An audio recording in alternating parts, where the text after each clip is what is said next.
प्रिय विद्यार्थियों, आप सभी का पुनः स्वागत है। जैसा कि आप जानते हैं, हम पूर्व में भक्ति काल के नामकरण और समय के विषय में अध्ययन कर चुके हैं। तत्पश्चात हम भक्तिकालीन विभिन्न संतों के योगदान और व्युत्पत्ति विषयक मतों पर भी अपना ध्यान आकर्षित कर चुके हैं। आज हम आपके समक्ष भक्तिकालीन परिस्थितियों का अध्यापन करेंगे। प्रिय विद्यार्थियों, जैसा कि आप जानते हैं, आचार्य रामचंद्र शुक्ल ने भक्ति काल का समय संवत 1300 से 1700 स्वीकारा है। डॉक्टर नगेंद्र ने इसे 14वीं शताब्दी के मध्य से 18वीं शताब्दी के मध्य तक स्वीकार किया है। जैसा कि आप जानते हैं, संपूर्ण भक्ति काल को हम सगुण व निर्गुण भक्ति के रूप में देखते हैं। अर्थात भक्ति काल को सगुण व निर्गुण दो भागों में विभाजित किया जाता है।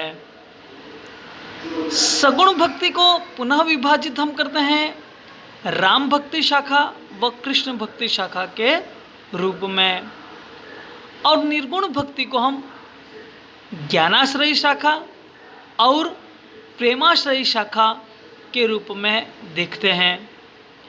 ज्ञानाश्रयी शाखा और प्रेमाश्रयी शाखा ये नाम आचार्य रामचंद्र शुक्ल ने दिए। कालांतर में डॉक्टर राम कुमार वर्मा ने इन्हें संक्षिप्त करते हुए ज्ञानाश्रयी शाखा को संत मत कहा व प्रेमाश्रयी शाखा को सूफी मत कहा। समाहारतः हम देखें तो संपूर्ण भक्ति काल को 4 धाराओं में हम देखते हैं: राम भक्ति शाखा, कृष्ण भक्ति शाखा, संत मत व सूफी मत। इन चारों ही धाराओं के अगर प्रतिनिधि कवि हम देखें तो राम भक्ति काव्य के प्रतिनिधि कवि तुलसीदास ठहरते हैं। कृष्ण भक्ति कविता के प्रतिनिधि कवि सूरदास ठहरते हैं। संत काव्य के प्रतिनिधि कबीर हैं, तो सूफी काव्य के प्रतिनिधि कवि मलिक मोहम्मद जैसी हैं। ये प्रतिनिधि कवि हैं। इनके उपरांत हम देखें तो अनेक भक्तिकालीन कवियों का योगदान रहा है। हम आगामी अध्यायों में उन कवियों के विषय में जानकारी प्राप्त करेंगे। परंतु किसी भी युग के अध्ययन से पहले हमें तात्कालीन परिस्थितियों का ज्ञान आवश्यक है। आचार्य रामचंद्र शुक्ल ने चित्तवृत्ति के साथ में परिस्थितियों पर बहुत ज़्यादा बल दिया है। होना भी चाहिए, क्योंकि परिस्थितियां ही हमें उस युग की संपूर्ण वृत्तांत को कहती हैं। भक्तिकालीन परिस्थितियों में हम देखते हैं तो सबसे पहले आता है राजनीतिक परिस्थिति। प्रिय विद्यार्थियों, राजनीतिक परिस्थिति की हम बात करें तो यह युग आरंभ में उथल पुथल का रहा है। आरंभ में यहाँ पर हिंदू शासकों और मुस्लिम शासकों में द्वंद्व दिखता है। एक ओर जहाँ हिंदू शासक अपनी सत्ता को सहज कर रखने की चुनौती प्रस्तुत करते हैं, तो मुस्लिम आक्रांता संपूर्ण भारत को अपने कब्जे में चाहते हैं। हम देखते हैं कि 1192 में पृथ्वीराज चौहान और मोहम्मद गौरी के बीच में तराइन का द्वितीय युद्ध हुआ और तराइन के द्वितीय युद्ध पश्चात भारतवर्ष में सल्तनत काल की नींव पड़ी। सल्तनत काल में हम देखते हैं तो आलोच्य युग में तुगलक, सैयद व लोदी साम्राज्य प्रमुख रूप से ठहरते हैं।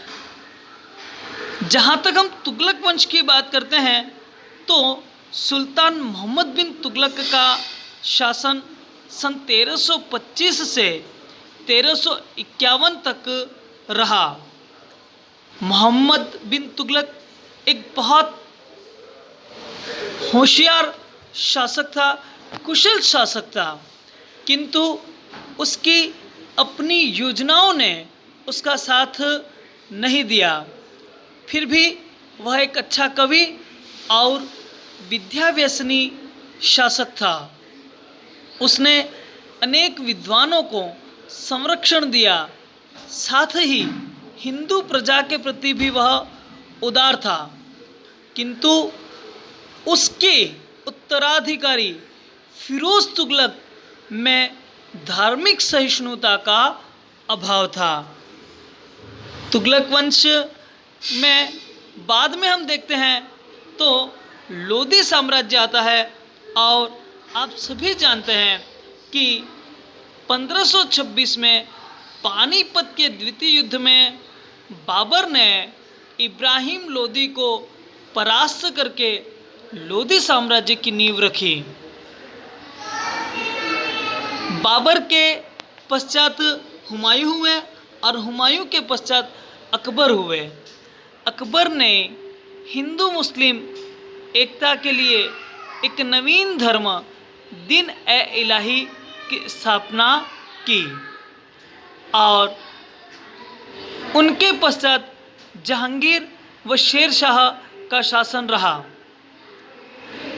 हम भारत के राज्यों की स्थिति देखें तो मालवा में परमार राजपूतों का शासन था, जिनमें राजा भोज बहुत प्रतापी सम्राट हुए, किंतु उनके पश्चात कोई योग्य हिंदू शासक नहीं हो सका। उसी का लाभ मुस्लिम आक्रांताओं ने लिया। मुस्लिम आक्रांताओं ने मालवा को अपने अधीन लेकर के अपने उत्तराधिकारी वहाँ पर नियुक्त किए। जैसा कि जानते हैं, गुजरात के बहादुर शाह ने मालवा को बाद में अपने अधीन कर लिया था और अंत में वहाँ पर सम्राट अकबर ने 1562 में अपना आधिपत्य स्थापित कर लिया। गुजरात को हम देखें तो गुजरात में मोहम्मद गजनवी ने सोमनाथ मंदिर को अनेक बार लूटने का प्रयास किया। अंततः उसे सन 1025 में सफलता हासिल हुई। वह सोमनाथ मंदिर को ध्वस्त करके बहुत ज़्यादा धन दौलत यहाँ से लूट करके गया। उसके पश्चात वहाँ पर अहमदाबाद नगर की स्थापना अहमद शाह ने की और वह एक न्यायप्रिय शासक रहा है। कालांतर में हम देखते हैं कि बाद में वहाँ पर भी अकबर ने अपना साम्राज्य स्थापित कर लिया। बंगाल में अलाउद्दीन हुसैन शाह ने सत्यप्रिय संप्रदाय चलाया। यह संप्रदाय हिंदू मुस्लिम एकता के लिए उन्होंने चलाया। इस प्रकार उन्होंने वहाँ पर सहिष्णुता स्थापित करने का प्रयास किया।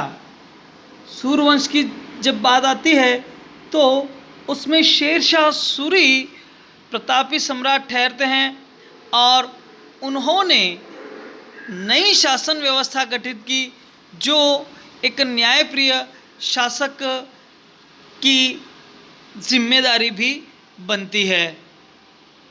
इस प्रकार ये भक्तिकालीन राजनीतिक परिस्थितियाँ थी। इनके पश्चात हम देखते हैं सामाजिक परिस्थिति। प्रिय विद्यार्थियों, सामाजिक परिस्थिति को जब हम देखते हैं तो समाज की स्थिति इस समय कुछ ठीक नहीं ठहरती है।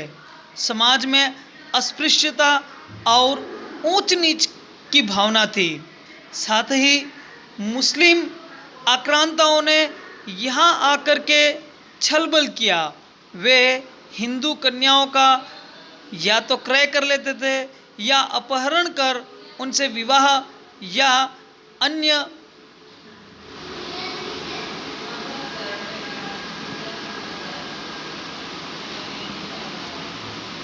घटनाएं होती थी। साथ ही इस समय समाज में पर्दा प्रथा आवश्यकता बन गई थी, क्योंकि स्त्रियों की स्थिति इस समय अच्छी नहीं थी। हम देखते हैं कि सामाजिक परिस्थितियों की जब बात आती है तो भक्ति काल के समय समाज टुकड़ों में बटा हुआ था और इन टुकड़ों में जातियों का प्रमुख स्थान है। साथ ही समाज में दो वर्ग थे। संपन्न वर्ग में राजा, महाराजा, सुल्तान, अमीर, सामंत और सेठ साहूकार थे, जबकि दूसरा वर्ग जो कमज़ोर तबका था उनका था, जिनमें किसान, मजदूर, सैनिक और छोटे छोटे उद्योग धंधे करने वाले लोग थे। ऐसे लोगों की स्थिति बहुत अच्छी नहीं कही जा सकती है। इस समय जाति प्रथा का बहुत ज़्यादा बोलबाला था। हमने देखा भी है कि बाद में भक्तिकालीन कवियों ने जाति प्रथा का तीव्र विरोध किया। इसी काल की हम धार्मिक स्थिति, सांस्कृतिक स्थिति और साहित्यिक परिस्थिति को देखते हैं तो धर्म में कर्मकांड का बोलबाला हो गया था। हम सभी जानते हैं कि कबीर ने इस कर्मकांड का तीव्र विरोध किया है। इस समय सूफी संप्रदाय ने समाज में हिंदू मुस्लिम एकता के प्रयास किए। सूफियों ने प्रेम तत्व को अपनाकर अपनी संगीत की साधना के साथ में समाज में सामंजस्य स्थापित करने का प्रयास किया, जिससे हिंदू मुस्लिम समाज पास में आए और अनेक सामाजिक रूढ़ियाँ टूट गई। यह समय सांस्कृतिक रूप से देखें तो समन्वय का युग है। इस समय मुस्लिम कला और भारतीय कला दोनों का मिलन हुआ, जिससे चित्रकला, संगीत कला में बहुत ज़्यादा प्रगति हुई। साथ ही स्थापत्य कला में हम देखते हैं तो आगरा का किला, ताजमहल, दिल्ली का किला, ऐसे अनेक इमारतें बनी। खान पान, रीति रिवाज, पहनावे को भी एक दूसरे समाज ने अंगीकृत किया। इसी तरह साहित्यिक रूप में हम देखें तो भक्ति काल साहित्य की दृष्टि से बहुत समृद्ध युग कहा जाएगा। इस समय अनेक भक्त कवि हुए और उन भक्त कवियों ने दार्शनिक मतों के आधार पे अपनी वाणी को अभिव्यक्ति प्रदान की। भक्त कवियों ने अनेक साहित्यिक ग्रंथों की रचना की। जैसे तुलसीदास जी की बात कहें तो उन्होंने रामचरितमानस जैसा अनुपम ग्रंथ सृजित किया। सूर ने सूर सागर जैसी निधि प्रस्तुत की, तो कबीर ने बीजक के रूप में अनमोल तोहफा दिया। उसी तरह सूफी काव्य में देखें तो मलिक मोहम्मद जैसी ने पद्मावत नामक महाकाव्य की रचना की। इसी तरह मुस्लिम जो शासक थे उन्होंने भी अपने दरबारों में साहित्य को संरक्षण दिया। हुमायूं की बहन गुलबदन ने हुमायूं नामा की रचना की। सांस्कृतिक दृष्टि से और साहित्यिक दृष्टि से ये काल समृद्ध काल कहा जाता है। इस काल में शेर शाह, जहांगीर जैसे शासकों ने सांस्कृतिक पुनरुत्थान का प्रयास किया। तो प्रिय विद्यार्थियों, ये भक्ति काल की प्रमुख परिस्थितियां रही हैं। इनके पश्चात हम देखते हैं भक्ति काल की विशेषताएं। प्रिय विद्यार्थियों, भक्ति काल में भक्ति का बोलबाला था, अर्थात जो कवि थे उन्होंने दार्शनिक मतों के आधार पर जब काव्य रचना की तो उन्होंने अपने आप को या स्वयं को कहें तो पूरी तरह से ईश्वर को समर्पित कर दिया। वे ईश्वर की भक्ति में रम गए। अपने आप को भगवान की भक्ति में उन्होंने डुबो दिया। उन्हें भक्ति के अलावा और कुछ भी नहीं सूझता था। ईश्वर के वे अनन्य भक्त थे। सगुण और निर्गुण चाहे कोई भी मत हो, लेकिन उन्होंने राम में विश्वास किया। ये अलग बात है कि अवतारवादी उन्हें दशरथ पुत्र राम कहते हैं, तो निर्गुण पंथी उन्हें परमात्मा राम कहते हैं। किंतु उनका जो मुख्य लक्ष्य था वह था परमात्मा की प्राप्ति। आत्मा और परमात्मा के मिलन से ही भक्त का उद्धार हो सकता है, ऐसा उनका मानना था। कबीरदास जी जैसे संत भी अपने राम को प्राप्त करना चाहते हैं। भक्ति काल में हम देखते हैं तो गुरु का विशेष महत्व ठहरता है। प्रायः सभी कवियों ने अपने गुरुओं के मार्गदर्शन में साहित्य सृजित किया था। कबीर तो गुरु की महिमा विशेष रूप से हमारे सामने प्रस्तुत करते हैं और कहते हैं, गुरु गोविंद दोऊ खड़े काके लागू पाए, बलिहारी गुरु आपने जिन गोविंद दियो बताए। इस प्रकार हम देखते हैं भक्ति काल में सामाजिक भेदभावों का तीव्र विरोध हुआ, आडंबरों का तीव्र विरोध हुआ। ये समय समाज में ऊंच नीच, जाति प्रथा, अस्पृश्यता जैसी बुराइयों का था। समाज में स्त्रियों की स्थिति भी कुछ ठीक नहीं कही जा सकती है। और साथ ही आडंबर में जिनमें तिलक, छापा, ढोंग और अनेक ऐसी बुराइयां थी जो समाज में घर कर गई थी। उन्होंने संत कवियों ने और भक्त कवियों ने उन्हें परिष्कृत किया और साथ ही सामाजिक भेदभाव का विरोध किया। कबीर ने तो यहाँ तक कहा कि जो मुझसे इस विषय में तर्क करना चाहता है, खुला मैदान है, आ सकता है। इनके पश्चात हम देखते हैं नाम स्मरण। प्रायः सभी भक्त कवियों ने नाम स्मरण को महत्व दिया है। वे परमात्मा का नाम स्मरण करना चाहते हैं और उनमें भी राम नाम का विशेष महत्व है। प्रेम का महत्व भक्त कवियों ने ज्ञान के स्थान पर प्रेम को महत्व दिया है। कबीर कहते हैं, पाठी पोथी पढ़ पढ़ जग मुआ, पंडित भया न कोई, 2.5 अक्षर प्रेम का पढ़े सो पंडित होई। अर्थात इन्होंने समाज में प्रेम की स्थापना के प्रयास किए। सूफी काव्य भी देखते हैं तो उनमें श्रृंगार से संबंधित प्रेम के का वर्णन हमें देखने को मिलता है। इन भक्त कवियों में आत्मसमर्पण का भाव था। ये पूरी तरह से ईश्वर को स्वयं को समर्पित कर देते हैं और आत्मा से परमात्मा के मिलन का प्रयास करते हैं। इन भक्तकालीन कवियों की सबसे बड़ी विशेषता थी, ये लोक जीवन से जुड़े हुए थे।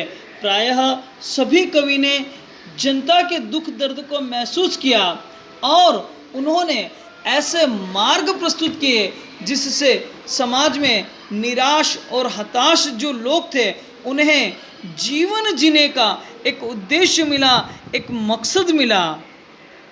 इस प्रकार भक्तिकालीन प्रमुख हम भावगत विशेषताओं को देखते हैं। साथ ही भक्तिकालीन शैलीगत विशेषताओं में हम देखें तो इस समय अवधी, ब्रज प्रमुख भाषाएं थी। और कबीर की बात करें तो कबीर की जो भाषा थी वह सधुक्कड़ी थी। प्रायः सभी अलंकारों का प्रयोग हुआ है, जिसमें अनुप्रास, यमक, उपमा, रूपक बहुत ज़्यादा, अन्योक्ति बहुत ज़्यादा प्रयुक्त हुए हैं। हमने देखा है कि भक्तिकालीन जो भाषा शैली है वह सहज और सरल है। इनका मकसद वास्तव में कविता करना नहीं था, इनका मकसद था समाज को दिशा देना। और समाज को दिशा तभी दी जा सकती है जब समाज के लोग ही समाज के बीच में, समाज की भाषा में उन्हें समझाए।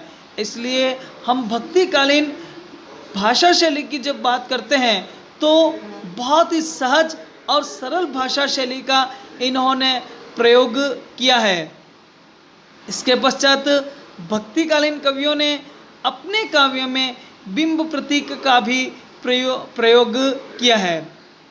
समाहारतः हम कह सकते हैं कि भक्तिकालीन परिस्थितियाँ बहुत विपरीत परिस्थितियाँ कही जा सकती हैं। इस समय समाज में आपसी द्वंद्व बहुत ज़्यादा थे, इसीलिए तुलसीदास जी को समन्वय पर विशेष महत्व देना पड़ा था।